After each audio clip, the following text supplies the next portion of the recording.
നിങ്ങൾ ഈ നാർസിസ്റ്റ് എന്നുള്ള വേർഡ് കേട്ടിട്ടുണ്ടാവും. മറ്റുള്ളവരെക്കാട്ടും താനാണ് ബെറ്റർ എന്ന് വിചാരിക്കുന്നവരാണ് നാർസിസ്റ്റ്.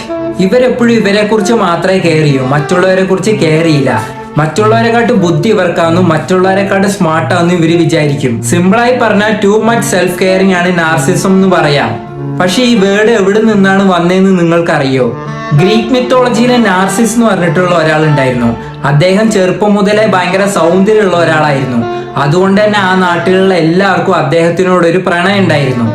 പക്ഷെ നാർസിസ്റ്റ് ഐ ഡിസർവ് ബെറ്റർ എന്ന് പറഞ്ഞിട്ട് എല്ലാ പ്രപ്പോസലുകളും റിജക്ട് ചെയ്യും. അത് മാത്രമല്ല, നാർസിസ്റ്റിന് ഭയങ്കര അഹങ്കാരമായിരുന്നു. ആരെങ്കിലും വന്ന് പ്രപ്പോസ് ചെയ്ത് കഴിഞ്ഞാൽ നിന്റെയൊക്കെ ഈ ലുക്കിന് എന്നെ പോലെയുള്ള ഒരാളെ അറിയിക്കുന്നുണ്ടോ എന്ന് അവരോട് ചോദിക്കും. ഇതുകൊണ്ട് തന്നെ ദൈവങ്ങൾക്ക് നാർസിസിനോട് ഒരുപാട് ദേഷ്യമായി. ഒരു ദിവസം ദൈവം നാർസിസിന്റെ സ്വന്തം രൂപം ഒരു നദിയിൽ കാണിച്ചു കൊടുത്തു. നാർസിസ് ഇത് കണ്ടതും സ്വന്തം രൂപത്തിൽ മങ്ങിപ്പോയി. അങ്ങനെ നാർസിസ് സ്വന്തം രൂപത്തെ പ്രണയിക്കാൻ തുടങ്ങി. രാത്രിയും പകലും സ്വന്തം രൂപം തന്നെ നോക്കിയിരിക്കും. ഫുഡ് കഴിക്കാണ്ട് ഉറങ്ങാണ്ട് ആ നദിയിൽ കിടന്നിട്ട് സ്വന്തം സൗന്ദര്യം ആസ്വദിച്ചുകൊണ്ടിരിക്കും. അങ്ങനെ കുറെ നാൾ കഴിഞ്ഞപ്പോൾ നാർസിസ്റ്റ് അവിടെ തന്നെ കിടന്ന് മരിച്ചു.